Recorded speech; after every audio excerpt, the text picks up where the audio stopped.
ప్రేమ కలిగిన మా కన్న తండ్రి, కృప కలిగిన మా ప్రభువా, మీ ఘనమైన పరిశుద్ధమైన మహోన్నతమైన నామమునకు స్తుతులు స్తోత్రములు చెల్లించుకుంటున్నాం నాయన. ఈ మధ్యాహ్న కాల సమయంలో తండ్రి, ఇదిగో తండ్రి, మేమందరము కూడుకుని మీ మాటలను బట్టి సంతోషించి ఆనందించే గొప్ప ధన్యతను మాకు ప్రసాదించినందుకు మీకు కృతజ్ఞతాస్తుతులు చెల్లించుకుంటున్నాం నాయన. వచ్చిన బిడ్డలందరినీ దీవించి ఆశీర్వదించండి.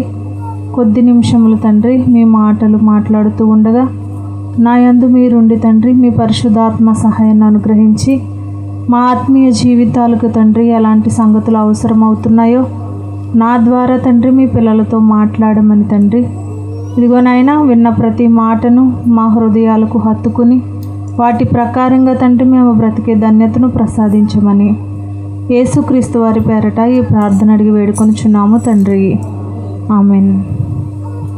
మరి ఒకసారి అందరికీ వందనాలండి. ఈరోజు మనం చెప్పుకోబోయే అంశం ఏంటంటే ఇత్తయి విశ్వాసము.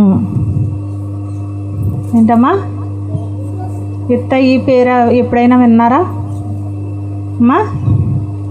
వినలేదు కదా. ఇత్తయి విశ్వాసం గురించి ఈరోజు మనం కొద్ది నిమిషంలో ఆలోచిద్దాము.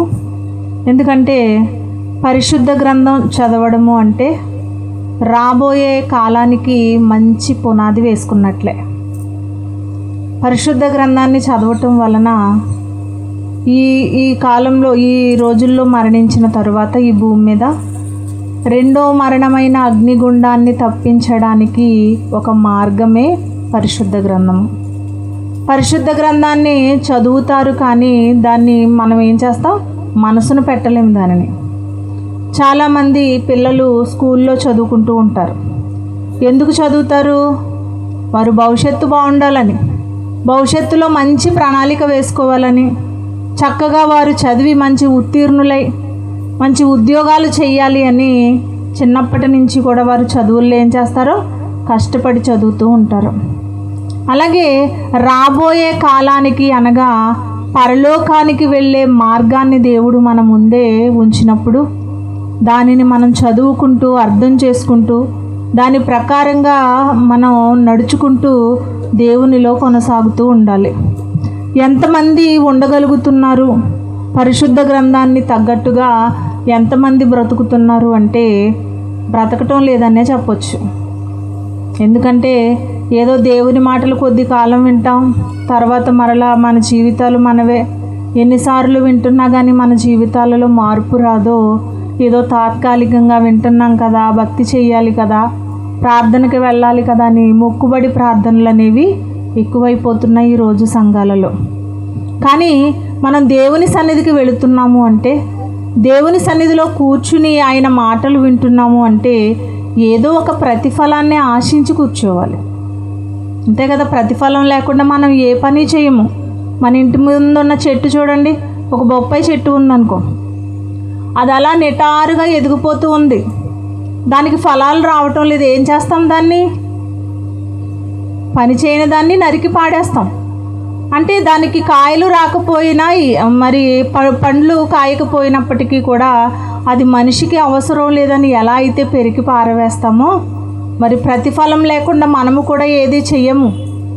కానీ దేవుడు ఏం చేస్తున్నారు? మీరు పరిశుద్ధ గ్రంథాన్ని చదివి నా ఆజ్ఞల ప్రకారంగా మీరు గైకొంటే గనక మీకు పరలోకం ప్రతిఫలంగా ఇస్తాను అని దేవుడు చెబుతున్నారు. పరిశుద్ధ గ్రంథంలో చాలా విషయాలు ఉన్నాయండి. రాజుల చరిత్రలు ఉన్నాయి, దుర్మార్గుల చరిత్రలు కూడా ఉన్నాయి. మంచి చెడు రెండింటినీ కూడా దేవుడు వ్రాయించారు. ద్రోహాలు ఉన్నాయి, మోసాలు ఉన్నాయి. ఎన్నో కార్యక్రమాలు చేసిన వారు, ఎంతోమంది జీవితాలని దేవుడు మన కళ్ళ ముందు పెట్టినప్పుడు వారిని బట్టి మనం ఏం నేర్చుకోవాలి, ఎలా బ్రతకాలి అనేది మనం ఆలోచించాలి. చదువుకుంటూ వెళ్ళిపోతే మనకి ఏం అర్థం కాదు. బైబిల్లో ఉన్న చాలామంది భక్తులైన వారు, దుర్మార్గులైన వారు, వారిని చూసి చెడు ఎలా చేయకుండా ఉండాలో నేర్చుకోవాలి. భక్తుల్ని చూసి మంచి ఎలా చేయాలో, దేవుని కొరకు ఎలా బ్రతకాలో నేర్చుకోవాలి. మరి ఇవన్నీ మన జీవితాలలో లేకపోతే కనుక మన పరిస్థితి దేవునికి దూరం అయిపోతుందన్న సంగతి మనం గమనించాలి. అయితే బైబిల్ గ్రంథంలో మరి భక్తుడైన దావీదు గారి సందర్భంలో కనిపిస్తూ ఉంటారు మనకి ఇత్తయి గారు. ఏంటి ఆయన సందర్భం ఏంటి? ఆయన గురించి బైబిల్లో ఎందుకు వ్రాయబడింది, ఆయన ద్వారా మనం ఏం నేర్చుకోవాలి అనేది ఈరోజు చూద్దాం. 2 సమూయేలు గ్రంథము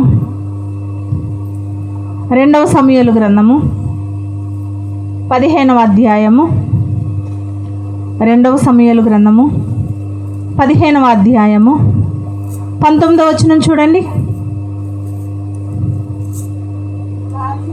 రాజు గిత్తీయుడగు ఎత్తయిని కనుగొని, నీవు నివాస స్థలము కోరు పరదేశివై ఉన్నావు, నీవెందుకు మాతో కూడా వచ్చుచున్నావని నీవు తిరిగిపోయి రాజున్న స్థలమున ఉండుము అని ఇక్కడ ఏ సందర్భము అనేది మనం జ్ఞాపకం చేసుకుందాం. ఇత్తయ్య గారు మనకి ఇప్పటి వరకు తెలియదు కదా, ఆయన గురించి ఎప్పుడూ ఆలోచించలేదు.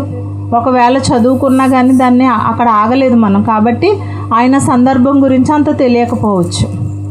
అయితే ఇత్తయి విశ్వాసము ఎంత గొప్పదో అనే సందర్భం మనం ఆలోచించాలి. అంతకంటే ముందు ఈయన గురించి ఎందుకు మాట్లాడుతున్నారు దావీదు గారు అని ఆలోచిస్తే, దావీదు గారు కుమారుడు ఒక ఆయన ఉన్నారండి. ఎవరైనా? అబ్షాలోము. ఎవరమ్మా? అందరూ జ్ఞాపకం పెట్టుకోవాలి. మీకు ఒక కథలాగా మీకు అర్థమయ్యేలా చెప్తాను. దావీదు కుమారుడు ఎవరంటే అబ్షాలోము. ఇతను ఏం చేశాడంటే, కొంతమంది సైన్యాన్ని ఏర్పరచుకుని తండ్రి మీద తిరుగుబాటు చేసేవాడుగా కనిపిస్తూ ఉన్నారు పరిశుద్ధ గ్రంథంలో. పిల్లల్ని కన్ని 9 నెలలు 10 నెలలు మోసి కని వారిని భుజాల మీద ఎత్తుకుని పెంచి ఎంతో అల్లారుముద్దుగా చూసుకుంటూ ఉంటారు తల్లిదండ్రులు పిల్లల్ని. నా పిల్లలు గొప్ప ప్రయోజకులు అవ్వాలి అన్న ఆలోచనతో తల్లిదండ్రులు పిల్లల పట్ల ఉంటారు. కానీ పిల్లలకి ఒక వయసు వచ్చిన తరువాత తల్లిదండ్రుల మీదే తిరగబడితే గనక, తల్లిదండ్రుల గుండెల మీద తన్నేవారుగా వారు కనిపిస్తే గనక, వారు పెరిగితే గనక ఆ తల్లిదండ్రుల మనసు ఏమైపోతుంది? తల్లడిల్లిపోరా? పిల్లలు అలా మారుతూ ఉంటే, గుండెల మీద తన్నుతూ ఉంటే తల్లిదండ్రులు ఏమైపోవాలి చెప్పండి? ఎంతో అల్లారు ముద్దుగా ప్రేమగా నా బిడ్డకు చిన్న దెబ్బ కూడా తగలకూడదు అని చాలా చక్కగా ప్రొటెక్ట్ చేస్తూ ఉంటారు తల్లిదండ్రులు పిల్లల్ని. అలాంటిది పిల్లలు ఎదిగిన తర్వాత, వాళ్ళకి ఒక వయసు వచ్చిన తర్వాత తల్లిదండ్రుల మీద తిరగబడితే గనక ఆ తల్లిదండ్రుల పరిస్థితి ఏమైపోతుందో మనం ఆలోచించాలి. గతంలో ఒకసారి మాట్లాడుకున్నాం. బొమ్మూరు దగ్గర తన తల్లిని ఏం చేశారమ్మా? శ్మశానంలో విడిచిపెట్టేశాడంట. తన భార్యకి ఆవిడికి గొడవ రావటం, నువ్వు ఉండటానికి వీల్లేదు, మీ ఇద్దరికి పడటం లేదు అసలు అని తన తల్లిని అర్ధరాత్రి తీసుకుని వచ్చి శ్మశానంలో విడిచిపెట్టేశాడంట తన కుమారుడే. అలా విడిచిపెట్టినప్పుడు ఆ తల్లి మాట్లాడుతుందంట, ఒరే నాయనా, నేను ఇక్కడ ఉండలేకపోతున్నాను రా, నాకు చాలా భయంగా ఉంది, నన్ను ఏ గుడిమెట్ల మీదన్నా పడేరా, అక్కడ అడుక్కుని తింటాను తప్ప ఈ శ్మశానంలో నాకు భయంగా ఉంది, నన్ను తీసుకెళ్ళిపోరా అని కాళ్ళ ఏళ్ళ పడి బ్రతిమలాడిందంట కుమారుణ్ణి. అయితే ఆ కుమారుడు కనికరించలేదు తల్లి పట్ల, చాలా కఠినంగా కర్కశంగా ఉన్నాడు. అక్కడి నుంచి ఆమెను విడిచిపెట్టి వెళ్ళిపోయాడు. ఆ తల్లి ఉదయాన్నే మరి మీడియా వాళ్ళతో మాట్లాడుతూ చెబుతుంది, ఏమైపోతారు చెప్పండి? ఎంత ప్రేమగా పెంచుకుంటారండి పిల్లల్ని. ఎవరైనా చిన్న మాట అంటే మన పిల్లల్ని మనం ఊరుకోం కదా, అంత చక్కగా అంత ప్రేమగా వారిని చూసుకుంటే రేపు అన్న రోజున వాళ్ళు మనల్ని తన్నుతున్నప్పుడు మన బాధ చెప్పలేనిదన్నమాట. అది వర్ణనాతీతంగా ఉంటుంది ఆ బాధ. అలాంటిది ఇక్కడ బైబిల్ గ్రంథంలో మనం ఆలోచించినట్లయితే దావీదు గారికి అబ్షాలోము గారు అంటే చాలా ఇష్టమండి. ఇష్టమైన కుమారుడు. కడుపును పుట్టిన కుమారులు ఎవరికి ఇష్టం ఉండదు చెప్పండి? అంత ఇష్టపడిన అబ్షాలోము ఏం చేస్తున్నాడంటే అధికారాన్ని కోరుకున్నాడు. నేను కూడా రాజుని అవ్వాలి అన్న ఆలోచన చేశాడు అబ్షాలోము. ఎప్పుడైతే రాజు అవ్వాలన్న ఆలోచన వచ్చిందో వెంటనే ఏం చేస్తున్నాడో తండ్రి మీద తిరుగుబాటు చేస్తూ కొంతమంది జనాంగాన్ని పోగేసుకుని తండ్రిని చంపడానికి వస్తున్నాడు. అంటే మరి దావీదు గారు ఏమైపోవాలి చెప్పండి? అతను గుండె ఏమైపోవాలి? నా కొడుకే, నా కడుపును పుట్టిన నా కొడుకే, నేను అల్లారు ముద్దుగా పెంచుకున్న నా కొడుకే నన్ను చంపడానికి వస్తున్నాడు అంటే దావీదు గారు మనసు ఎలా ఉండుంటుంది? ఎలా ఆలోచించి ఉంటారో మనం ఆలోచించాలండి. అయితే అప్పుడు దావీదు గారు మాట్లాడుతున్నారు సైన్యంతో, ఇదిగో అబ్షాలోము రాబోతున్నాడు మన దగ్గరికి, ఎందుకంటే తను కూడా రాజు అవ్వాలని ఒక అధికారాన్ని కోరుకుని నన్ను చంపాలి అని అనుకుంటున్నాడు. కాబట్టి మనం ఇక్కడ నుండి పారిపోదాము అని కాలినడకన బయలుదేరిపోయాడు తన సైన్య సమూహాలతో దావీదు గారు. ఎక్కడి నుంచి? తన రాజ్యం నుండి కాలినడకన వెళ్ళిపోతున్నాడు. అంటే ఎవరికి భయపడి? తన కొడుకు ఎక్కడ చంపేస్తాడో అన్న భయం, ఎక్కడ తిరుగుబాటు చేస్తాడో, రాజ్యంలో ప్రజలు ఎక్కడ చనిపోతారో అన్న భయంతో దావీదు గారు కాలినడకనే బయలుదేరిపోయారంట. చూడండి, ఒక రాజుకి అంత కర్మ ఎందుకు పట్టాలి చెప్పండి? చాలామంది సైన్యాలతో బయలుదేరుతూ ఉన్నప్పుడు వారిలో ఎత్తయి, గిత్తీయుడైన ఎత్తయి అనే ఒక అతన్ని కనుగొన్నారట. ఇంతకీ అతను ఎవరు అని మనం ఆలోచిస్తే అతను ఒక పరదేశి, ఒక పరాయి దేశం నుండి వీళ్ళ దగ్గరికి ఆశ్రయం కోరి వచ్చారు. ఎందుకంటే ఎవరైనా పరాయి దేశాల నుంచి వచ్చినప్పుడు మన దేశాల్లో ఆశ్రయాన్ని ఇస్తూ ఉంటారు. మనకు చూడండి, భోజనశాలలు అవి ఏర్పరుస్తున్నారు కదా. ఎలాగా ఎవరైనా పరాయి దేశాల నుంచి వచ్చినప్పుడు వారికి భోజనం పెట్టి వారికి ఒక ఆశ్రయాన్ని ఏర్పరిచి అక్కడ ఉంచుతూ ఉంటారు. అలాగే ఇత్తయి గారు కూడా అలాగే వచ్చారు. దావీదు గారు శరణు కోరి వచ్చారు, ఆశ్రయార్థమై వచ్చి దావీదు గారి దగ్గర ఉండాలి అనుకున్నారు. ఈ ఇత్తయిని కనుగొన్నారంటే, ఎందుకంటే గిత్తీయులందరూ కూడా బయలుదేరుతూ ఉంటే వాళ్ళలో ఇత్తయి గారు కూడా దావీదు గారు వెనకాలే వెళ్ళాలని నిర్ణయించుకుని బయలుదేరారట. ఇంతకీ ఆయన ఎప్పుడు వచ్చారు? అంతకు ముందు రోజే వచ్చారు దావీదు గారి దగ్గరికి. పరదేశి నుండి ఆయన ఏం చేశారంటే దావీదు గారి దగ్గరికి ముందు రోజే వచ్చి, ఆ తరువాత రోజు అబ్షాలోము దాడి చేస్తున్నాడు అని తెలియగానే దావీదు గారు ఏం చేశారంటే ఇక్కడి నుంచి వెళ్ళిపోవాలి అనుకున్నప్పుడు దావీదు గారితో ప్రయాణం కడుతున్నారు. అప్పుడు ఎత్తయిని కనుగొని దావీదు గారు ఏం మాట్లాడుతున్నారు? దావీదు రాజు గిత్తీయుడగు ఎత్తయిని కనుగొని, నీవు నివాస స్థలము కోరు పరదేశివై ఉన్నావు. మా దగ్గర ఒక నివాస స్థలాన్ని నువ్వు కోరుకున్నావు కదా, నువ్వు ఒక పరదేశం నుండి వచ్చావు కదా, నీకు ఒక ఆశ్రయ స్థానాన్ని నేను ఏర్పరుస్తున్నాను కదా, అలాంటిది నువ్వు ఇక్కడే ఉండకుండా నాతో పాటు ఎందుకు వస్తున్నావు ఎత్తయి అని అడుగుతున్నారు దావీదు గారు. నాతో పాటు ఎందుకు వస్తున్నావు? అబ్షాలోము నుండి ముప్పు నాకుంది, నీకే ముప్పు లేదు. నిన్ను చంపరు, నిన్ను కొట్టరు, నిన్ను బంధించరు. ఎందుకంటే అబ్షాలోము కోపం అంతా కూడా ఎవరి మీద ఉంది? దావీదు గారి మీద. ఎందుకంటే రాజైన దావీదు స్థానాన్ని అబ్షాలోము ఆక్రమించాలనుకుంటున్నారు. ఇక్కడ పదవి వ్యామోహంలో పడిపోయి తల్లిదండ్రుల్ని పట్టించుకోవటం లేదు, వారిని చంపే అంత స్థితికి దిగజారిపోతున్నాడు. అంటే అబ్షాలోము ఎంత క్రూరమైన వాడిగా ఆలోచిస్తున్నాడో అధికారం కోసం మనం అర్థం చేసుకోవాలి. ఈరోజు అధికారాల కోసం ఎంతకైనా దిగజారిపోతూ ఉంటారండి మనుషులు. అధికారాలు కావాలని కోరుకుని లంచాలు పుచ్చుకుని మరీ కొనుక్కుంటూ ఉంటారు అధికారాన్ని. ఎంత భయంకరంగా సమాజం ఉందో మనకు తెలుసు. అయితే అధికారం కోసం అబ్షాలోము కూడా దావీదు గారి విషయంలో అలాగే ఉన్నప్పుడు దావీదు గారు చాలా బాధతోనే బయలుదేరారండి.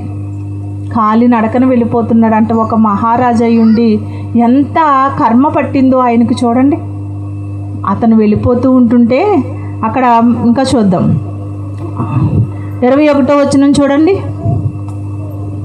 ఇత్తయి, నేను చచ్చినను బ్రతికినను యెహోవా జీవము తోడు, నా ఏలిన వాడవును రాజునగు నీ జీవము తోడు, ఏ స్థలమందు నా ఏలిన వాడవును రాజునగు నీ ఉందువో ఆ స్థలమందే నీ దాసుడనైన నేనుందునని రాజుతో మనవి చేసెను అంటున్నారు. అంటే ఇక్కడ ఏం జరుగుతుంది? నువ్వు ఇక్కడి నుంచి వెళ్ళిపోయిత్తాయి, నా కూడా వస్తే గనక, నాతో నువ్వు ప్రయాణం కడితే నేను ఎన్ని ఇబ్బందులైతే పడుతున్నానో అలాంటి ఇబ్బందులు నీకు కూడా ఎదురవుతాయి.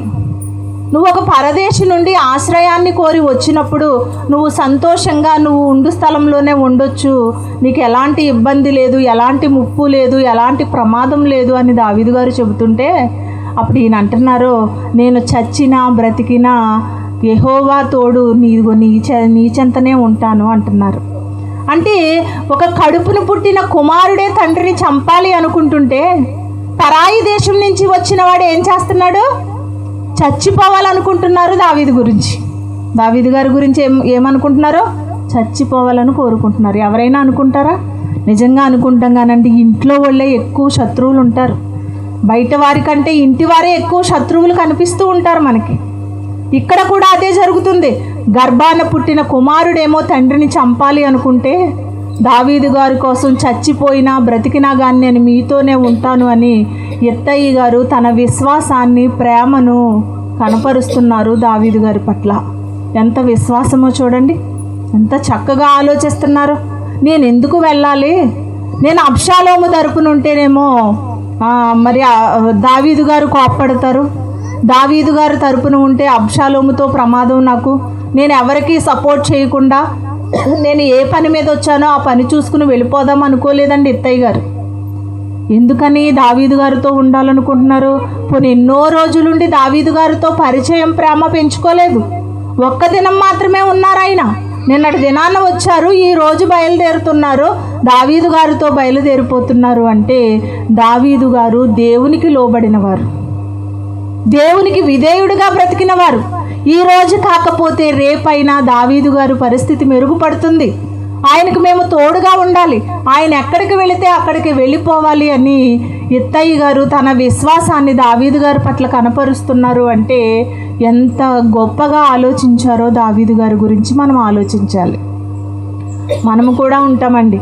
ఎప్పుడైనా యెత్తయి స్థానంలో ఉండి ఎలాంటి శ్రమ వచ్చినా, బాధ వచ్చినా, కష్టం వచ్చినా, కన్నీరు పెట్టినా కానీ నేను నీతోనే ఉంటానయ్యా అనే ఒడంబడిక చేసుకుంటామా దేవునితో? సంధి కుదుర్చుకుంటామా దేవునితో? నాకు ఎలాంటి పరిస్థితిలో ఉన్నా కానీ నేను నీతోనే ఉంటాను నాయనా అని మనం అనలేమండి దేవుని దగ్గర. ఎందుకంటే పరిస్థితులకు తగ్గట్టుగా మన మనస్తత్వం మారిపోతూ ఉంటుంది. ఎప్పుడూ ఒకేలా ఉండము, మనం ఇష్టానుసారంగా ప్రవర్తిస్తూ ఉంటాము, మనకి నచ్చింది చేస్తూ ఉంటాము. కానీ దేవుడు అనుకున్నట్టుగా బ్రతకాలి అంటే మనకి చాలా కష్టమైపోతుందండి, చాలా కష్టమైపోతుంది. ఇదే సందర్భాన్ని మనం చూసినట్లయితే మనకి నయోమి, రూతు గారి సందర్భం కూడా గుర్తు రావాలి మనకి. ఎందుకంటే దావీదు గారి గురించి ఏమంటున్నారు ఈయన? మరలా చదువుతాను. నేను చచ్చినను బ్రతికినను యెహోవా జీవము తోడు, నా ఏలిన వాడవును రాజునగు నీ జీవము తోడు, ఏ స్థలమందును నా ఏలిన వాడవును రాజువునగు నీ ఉందువో ఆ స్థలమందే నీ దాసుడనైన నేను కూడా నీతో ఉంటాను మహారాజా అని యెత్తయి గారు మాట్లాడుతున్నారంటే, నువ్వెక్కడుంటే అక్కడ ఉంటాను, నువ్వెక్కడికి వెళితే అక్కడికే వస్తాను, నేను మాత్రం ఇక్కడ ఉండను. ఎందుకంటే దేవుని యందు భయభక్తులు గల నీతోనే నేను ఉండాలి అని కోరుకుంటున్నాను అని దావీదు గారితో ప్రయాణం కట్టినప్పుడు దావీదు గారికి చాలా సంతోషం అనిపించిందంటే ఆయన విశ్వాసాన్ని చూసి ఆయన సంతోషపడి యెత్తయి గారికి ఎలాంటి అధికారాన్ని ఇస్తున్నారో దావీదు గారు మరొక మాట కూడా చూద్దాం. అదే సమూయేలు గ్రంథము, 2వ సమూయేలు గ్రంథము 18వ అధ్యాయము మొదటి 2 వచనాలు చూడండి. 2వ సమూయేలు గ్రంథము 18వ అధ్యాయము. దావీదు తన యొద్దనున్న జనులను లెక్కించి వారి మీద సహస్రాధిపతులను శతాధిపతులను నిర్ణయించి జనులను 3 భాగములుగా చేసి యోవాబు చేతి క్రింద ఒక భాగమును, సెరూయా కుమారుడగు అబీషయను యోవాబు సహోదరుని చేతి క్రింద ఒక భాగమును, గిత్తీయుడైన యెత్తయి చేతి క్రింద ఒక భాగమును ఉంచెను. ఇక్కడ అబీషయి దగ్గర, యోవాబు దగ్గర వారి చేతి కింద ఉంచుతున్నారంటే ఎవరిని? గిత్తీయుడైన ఒక పరదేశం నుండి వచ్చిన, పరాయి దేశం నుండి వచ్చిన యెత్తయిని ఎక్కడ ఉంచుతున్నారు? వాళ్ళ మేనల్లుళ్ళే కదా వీళ్ళు. యోవాబు, అబీషయిలు ఎవరమ్మా? దావీదు గారి మేనల్లుళ్ళు, సెరూయా కుమారులు వాళ్ళు. సెరూయా ఎవరంటే దావీదు గారి అక్క. అయితే వారిద్దరి కుమారులతో కలిపి ఇతన్ని కూడా ఏం చేస్తున్నారు? ఒక అధికారిగా నియమిస్తున్నారు. ఎంత చక్కగా మాట్లాడుతున్నారో చూడండి. జనులను 3 భాగములుగా చేసి యోవాబు చేతి క్రింద కొంతమందిని, సెరూయా చేతి క్రింద కొంతమందిని, అలాగే గిత్తీయుడైన ఎత్తయి చేతి క్రింద ఒక భాగమును కొంత సైన్య సమూహాలకి అధికారులుగా నియమించారు. అందులో ఎత్తయి గారు కూడా ఉన్నారు అంటే అతని విశ్వాసం ఎంత చక్కగా కాపాడుకుంటున్నారో ఆ విశ్వాసాన్ని బట్టి మహారాజు అయిన దావీదు గారు ఎత్తయిని ఏ స్థానంలో ఉంచారో మనం ఆలోచించాలి. ఒక పరదేశం నుండి వచ్చిన వాడికి అధికారం ఇవ్వటం ఏంటి అని అడగడానికి వీల్లేదు. ఎందుకంటే దావీదు గారి మనసుకు నచ్చిన వ్యక్తి ఎత్తయి. ఆయన విశ్వాసం దావీదు గారి పట్ల చూపిస్తున్న విశ్వాసం.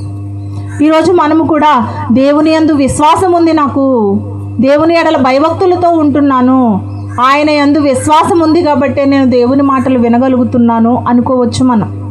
కానీ మన విశ్వాసం ఎలా ఉంటుందో తెలుసా? ఏదన్నా చిన్న బాధ వస్తే తొట్టిల్లిపోయేలా ఉంటుంది మన విశ్వాసం. గాలి దుమ్మికి పడిపోయే ఇసుక మీద కట్టిన ఇల్లు లాంటి విశ్వాసం అన్నది కూలిపోతుంది. మన విశ్వాసం ఎందుకు కూలిపోతుందో తెలుసా? ఇదిగో మనం స్థిరంగా దేవునిలో నిలబడలేకపోతున్నాం, దేవుణ్ణి అర్థం చేసుకోలేకపోతున్నాము. మీ కొరకు నేను ఏదైనా చేయగలను నాయనా, ఎలాంటి పరిస్థితిలోనైనా నేను నిలబడగలను అన్న తెగింపు మనకు లేదండి. భక్తి జీవితంలో మనకు తెగింపు లేదు. భయపడుతూ ఉంటాం, భయపడుతూ బ్రతుకుతాం. దేనికి భయపడతాం తెలుసా? దేవునికి కాదు మనం భయపడేది, మన పరిస్థితులకు భయపడుతూ ఉంటాం, చుట్టూ ఉన్న పరిస్థితులకు భయపడుతూ ఉంటాం, మన ఫైనాన్షియల్ పరిస్థితులకు భయపడుతూ ఉంటాం, చుట్టూ ఉన్న ప్రజలకు భయపడుతూ ఉంటాం.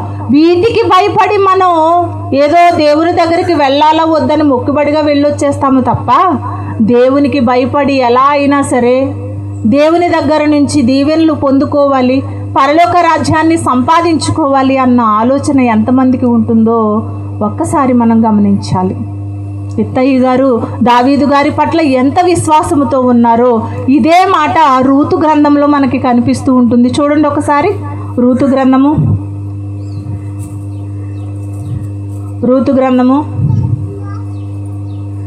మొదటి అధ్యాయము 16-17 వచనాలు చూడండి. అందుకు రూతు, నా వెంబడి రావద్దనియు నన్ను విడిచిపెట్టమనియు నన్ను బతిమాలు కొనవద్దు, నీవు వెళ్ళు చోటికే నేను వచ్చేదను, నీవు నివసించు చోటనే నేనును నివసించదను, నీ జనమే నా జనము, నీ దేవుడే నా దేవుడు. చాలమ్మా, నువ్వు ఎక్కడ మృతి పొందుతావో నేను కూడా అక్కడనే మృతి పొందుతాను. రూతు గారు ఎంత చక్కగా మాట్లాడుతున్నారు. అక్కడ ఏమన్నారు? నేను చచ్చిపోయినా బ్రతికినా, నువ్వు ఎక్కడుంటే అక్కడ, నువ్వు ఎక్కడికి వెళితే అక్కడ నేను వస్తానని ఎత్తయ్య గారు అన్నట్టుగా రూతు గారు కూడా ఏమంటున్నారు? నీ జనమే నా జనము, నీ దేవుడే నా దేవుడు, నువ్వు ఎక్కడైతే ఉంటావో నేను కూడా అక్కడే ఉంటాను. ఒక కోడలు తన అత్తగారితో ఎంత చక్కగా మాట్లాడుతుందో మనం అర్థం చేసుకోవాలి. అత్త కోడళ్ళు ఎంత ప్రేమగా బైబిల్లో కనబడుతున్నారు తప్ప మరి లోకంలో లేరండి అలాంటి వారు. ఒకవేళ అత్తగారు తల్లిగా ఉండి కోడల్ని కూతురు అనుకున్నా, కూతురుగా ఉండాల్సిన కోడలు అత్తగారిని తల్లిలా చూసుకునేవారు లేరండి, ఇప్పుడు లేరు. ఏదో ఒక సందర్భం ఏదైనా వాళ్ళ గురించి చెడుగా మాట్లాడుకోవాలనుకుంటే ఎవరి దగ్గరైనా మాట్లాడేస్తారండి కోడల గురించి. అలాగే అత్తగారి గురించి కోడలు కూడా. కానీ కూతురు గురించి మాట్లాడతారా? తప్పు చేసినా కానీ సపోర్ట్ చేస్తూ ఉంటారు. తప్పు చేసినా, పాపం చేసినా సపోర్ట్ చేస్తారండి. అలాంటి వారు చాలామందిని చూశాను నేను.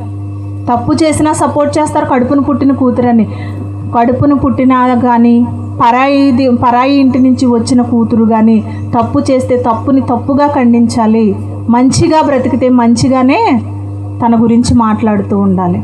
అంతే తప్ప తప్పుని తప్పుగా ఖండించకుండా సపోర్ట్ చేస్తూ కోడలు మంచి చేసినా తప్పుగా కనిపిస్తూ ఉందంటే మరి అది ఎలా చూస్తున్నారో, అత్తగారు కోడల్ని ఎలా చూస్తున్నారో, కోడలు అత్తగారులని ఎలా చూస్తుందో మనం అర్థం చేసుకోవాలి. ఇక్కడ రూతు గారు కూడా తన అత్తగారి గురించి అంటుంది. వీళ్ళు మోయాబు దేశంలో నివాస స్థానంగా ఉండాలని వచ్చారు. వాళ్ళు బెత్లెహేములో కరువు వచ్చిందని మోయాబు దేశంలోకి వచ్చారు. మోయాబు దేశంలో నయోమి భర్త చనిపోయారు. కిల్యోను, మహలోను, రూతు, వార్ప భర్తలు కూడా చనిపోయారు. ఎప్పుడైతే వీళ్ళ ముగ్గురు చనిపోయారో ఈ దేశంలో ఈ మోయాబు దేశంలో నేను ఉండలేకపోతున్నాను, మరలా నేను ఎక్కడి నుంచి వచ్చాను అక్కడ నా దేశానికి నేను వెళ్ళిపోతాను, నా గ్రామానికి బెత్లెహేము ఊరికి నేను వెళ్ళిపోతాను అని, మీరు వెళ్ళండి, మీరు మరలా పెళ్లి చేసుకోండి, మీరు సంతోషంగా ఉండండి అని కోడళ్ళిద్దరికీ చెప్పింది. ఆ మాట విని వార్ప వెళ్ళిపోయిందండి. ఆమె జీవితం అక్కడితో ఎండ్ అయిపోయింది, వార్పది. కానీ రూతు గారు మాత్రం అలా విడిచిపెట్టలేదు. నువ్వు వృద్ధాప్యంలో ఉన్నావు, నీకు తోడెవరు లేరు, నీకు భర్త లేడు, కొడుకులు లేరు, ఎవరు లేరు, నేను కూడా నిన్ను విడిచిపెట్టి వెళ్ళిపోతే నిన్ను ఎవరు చూసుకుంటారమ్మా అని మాట్లాడుతుంది. అంటే అత్తగారిని ఎంత గొప్పగా ప్రేమించిందో రూతు గారు మనం అర్థం చేసుకోవాలి. ఈ లోకపు తల్లిదండ్రులకి పుట్టిన పిల్లలే తల్లిదండ్రులను అర్థం చేసుకోవటం లేదు. ఒక పరాయి దేశం నుండి, ఒక అన్య దేశం నుండి, ఒక అన్య స్త్రీగా వచ్చిన రూతు గారు మరి తన అత్తగారి విషయంలో ఎంత ప్రేమను చూపిస్తుందో మనం అర్థం చేసుకోవాలండి. ఇక్కడ ఎంత చక్కగా మాట్లాడుతుంది, ఎంత ప్రేమ, ఎంత గౌరవం. నువ్వు ఎక్కడుంటే అక్కడే ఉంటానమ్మా అని మాట్లాడుతుంది. అంటే ఆమె జీవితం ఎంత గొప్పగా ఉంది. ఈరోజు బైబిల్ గ్రంథంలో ఆమె జీవితం గురించి మనం మాట్లాడుకుంటున్నాము అంటే తన వ్యక్తిగత ప్రవర్తన, తన జీవితం ఎంత చక్కగా కట్టుకుందో, దేవుని యందు భయభక్తులతో ఎలా కట్టుకుందో మనం అర్థం చేసుకోవాలి. మన విశ్వాసంలో మనం స్థిరులుగా ఉండగలుగుతున్నామా? ఇష్టానుసారంగా బ్రతుకుతున్నామా? కనిపించినవి ఉన్నవి అని నమ్మటమే విశ్వాసం అనుకుంటాం మనం. దేవుణ్ణి నమ్ముతున్నాను, పరలోకం ఉందని నమ్ముతున్నాను, గాలి ఉందని నమ్ముతున్నాను, అన్నీ నమ్ముతున్నాను కదా, నాకు విశ్వాసం ఉంది అనుకుంటాం మనం. విశ్వాసము అనేది ఏదో లేని వాటిని ఉన్నాయి అని నమ్మటమే విశ్వాసం కాదు. ఆ విశ్వాసం మనల్ని పరలోకానికి నడిపించేదిగా ఉండాలి.